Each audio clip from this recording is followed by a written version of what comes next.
Assalamualaikum warahmatullahi wabarakatuh. Alhamdulillahi rabbil alamin. Wassalatu wassalamu ala rasulillahi nabiyyina wa sayyidina Muhammadin wa ala alihi wa sahbihi wa dhurriyyatihi wa ummatihi ila yaumiddin wa ba'd. Saudariku, saudaraku dimanapun berada, semoga Allah subhanahu wa ta'ala senantiasa memuliakan kita, menjaga kita dalam ketaatan, dan senantiasa memberikan hidayah kepada kita yang menuntun seluruh sifat dan sikap berkehidupan kita kepada segala kebaikan yang diridhoi oleh Allah sampai kita berpulang kepadanya. Teman-teman dimanapun berada, dalam rangka menjalani kehidupan itu dan berupaya menjadi pribadi yang lebih baik, tentunya banyak beragam tantangan yang kita hadapi, tidak mudah untuk dilalui, dan seringkali membelokkan kita semua dari jalur-jalur kebaikan itu menuju hal-hal yang tidak positif. Untuk itulah Allah Subhanahu wa ta'ala dengan kasih yang sangat mendalam, dengan perhatian yang begitu luas menjangkau seluruh hamba-Nya, Rahman dan Rahimnya, memberikan kita kesempatan yang tiada terbatas untuk kembali mengoreksi keadaan diri kita, mengevaluasi diri, meninggalkan segala jenis yang dilarang yang mengakibatkan pada kerendahan harkat dan martabat kita di hadapan Allah Subhanahu wa ta'ala. Sampai ajal menjelang tentunya, sampai nafas berada di tenggorokan, semua masih punya kesempatan untuk kembali menjadi lebih baik.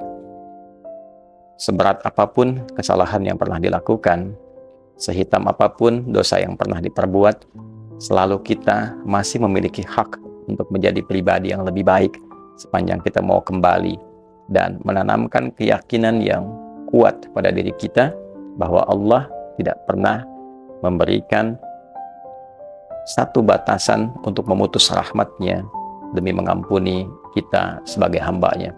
Demikian Allah menyampaikan di dalam Al-Quran surah ke-39 Az-Zumar di ayat ke-53 itu, Qul ya ibadiyalladzina asrafu ala anfusihim la taqnatu min rahmatillah innallaha yaghfiru dzunuba jami'an.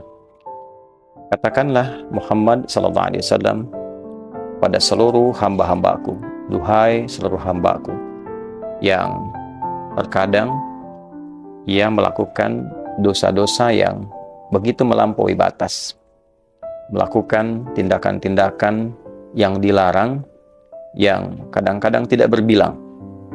Bila engkau terfikir untuk kembali menjadi lebih baik, ada kilatan di hatimu untuk berubah, maka jangan pernah engkau menyimpulkan putusnya rahmat Allah Subhanahu wa ta'ala untuk mengampuni seluruh dosa-dosa yang pernah kau kerjakan itu.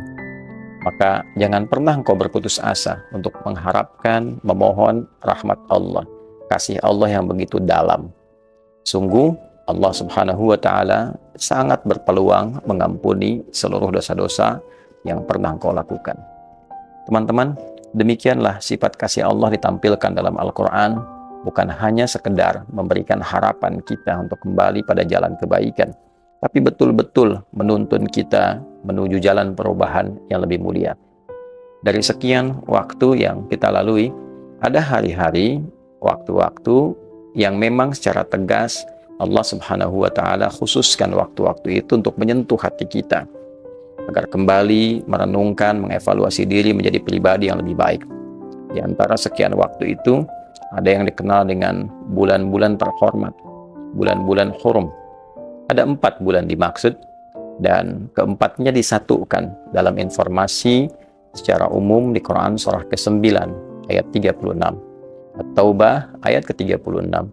Inna iddatash syuhuri 'indallahi 12 syahran fi kitabillah yauma khalaqas samawati wal arda minha arba'atun hurum. Dzalika ad-dinul qayyim fala tadhlimu fihinna anfusakum. Sungguh jumlah bilangan bulan yang ditetapkan oleh Allah sejak mencipta langit dan bumi yang mengiringi kehidupan itu ada 12 bulan. setahun 12 bulan.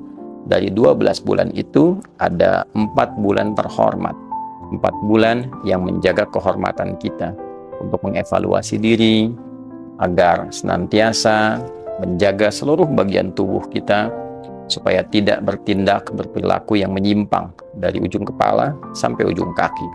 Mata dicipta untuk melihat yang baik. Ketika melihat yang tidak baik, itu penyimpangan. Lisan dicipta untuk berkata yang baik. Ketika bertutur yang tidak baik, itu penyimpangan.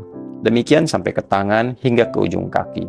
Maka khususnya di 4 bulan ini ada ketentuan agama yang lurus, ada ketentuan syariat yang benar, yang menyentuh kedalaman kolbu kita untuk mengevaluasi apakah memang selamanya akan menjadi tidak baik, sementara Allah memberi kesempatan pada kita sebelum wafat untuk kembali menjadi pribadi yang lebih baik. Maka 4 ini dijelaskan oleh Nabi. Thalathah mutawaliyat, 3 bulan itu perangkai berurutan, yaitu bulan ke-11 Dzulqa'dah, bulan ke-12 Dzulhijjah, dan bulan yang pertama Al-Muharram. Lalu baru yang keempat adalah Rajab Mudhar, bulan yang ke-7 itu. Ma baina Jumada wa Sya'ban, yang terletak antara bulan ke-6 Jumadal Akhirah dengan bulan Sya'ban, bulan ke-8.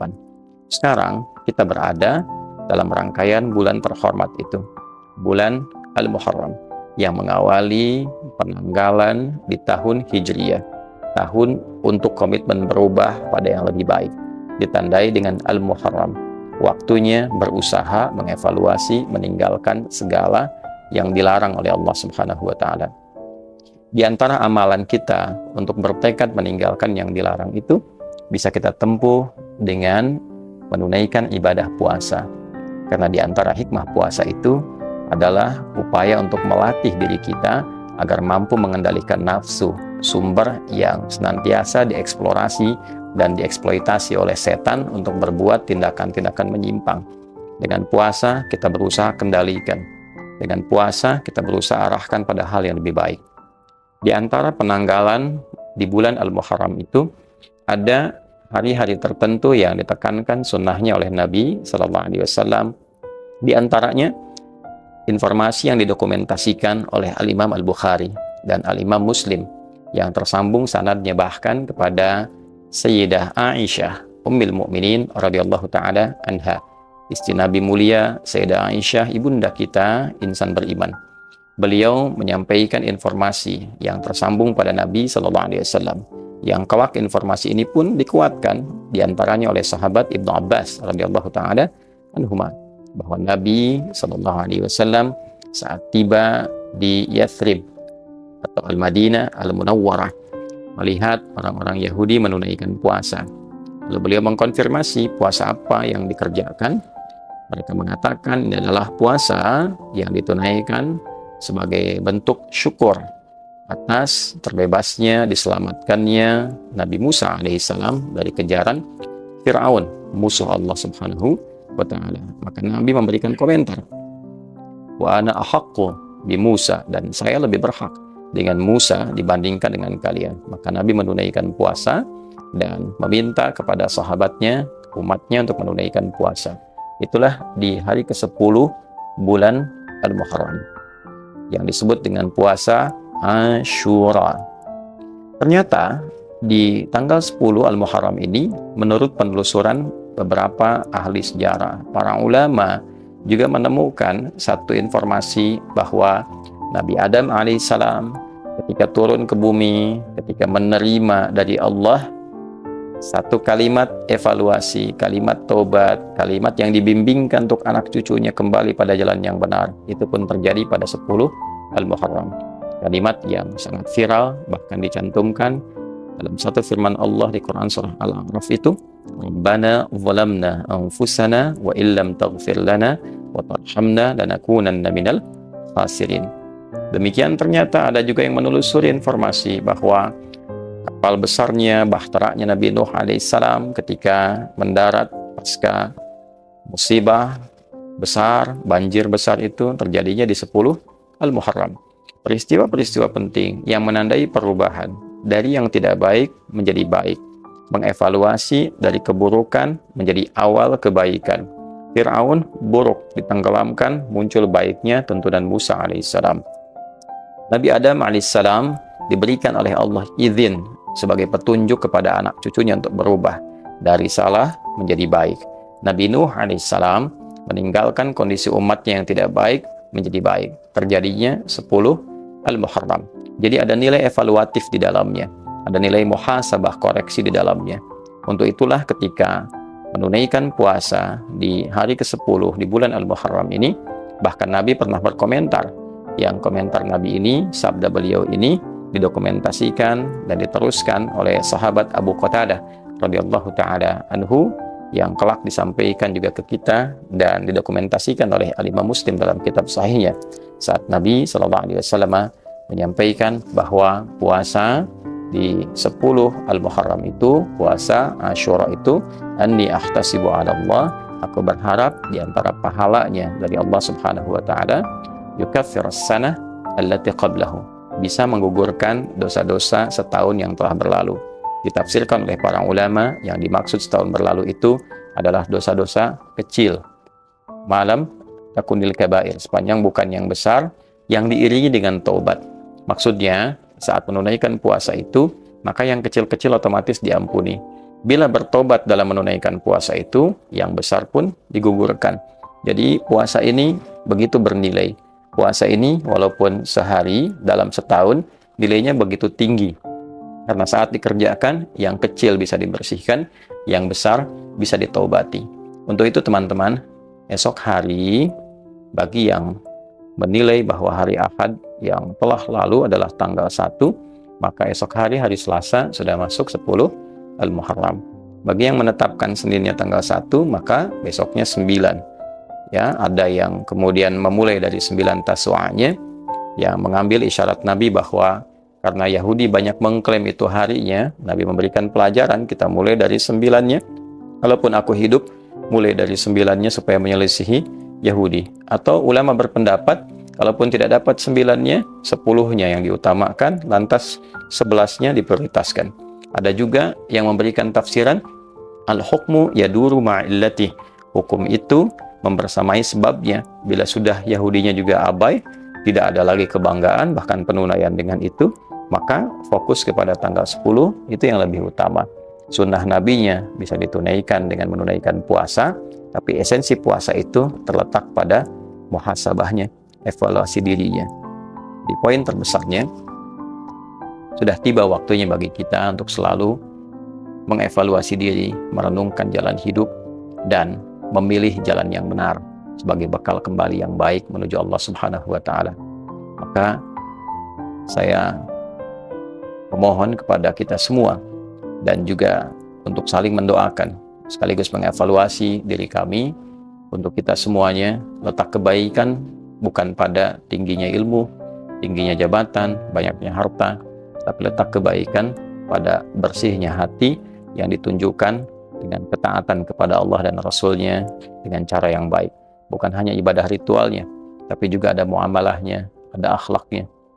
Tauhid, bukti kebenarannya ada pada ibadah. Ibadah, bukti kebenarannya ada pada akhlak. Akhlak disertakan pada muamalah. Innani anallahu la ilaha illa ana fa'budni. Tauhid la ilaha illallah adalah ibadah kepada Allah. Di antara jenisnya, salat. Wa aqimis salata li dzikri. Fungsi salat, inna salata tanha 'anil fahsya wal munkar, mencegah perbuatan keji dan mungkar. Akhlak, kapan diterapkan? Dalam konteks muamalah, pergaulan kehidupan kita. Maka tidak bisa dipisahkan antara akidah, ibadah, dan akhlak pada praktek muamalah kita. Semoga kita dilindungi oleh Allah Subhanahu wa taala. Semoga kita diberikan kekuatan untuk selalu saling mendukung, mendoakan, dan mengingatkan dalam kebaikan, meninggalkan hal-hal yang tidak penting dalam kehidupan. Semoga negara kita dilindungi, disatukan, dijauhkan dari perpecahan, ditanamkan rasa saling mencintai dalam diri kita yang mengantarkan kita pada kebahagiaan yang sejati. Subhanakallahumma rabbana wa bihamdika, asyhadu an la ilaha illa anta, nastaghfiruka wa natubu ilaik, wa akhiru da'wana alhamdulillahi rabbil alamin.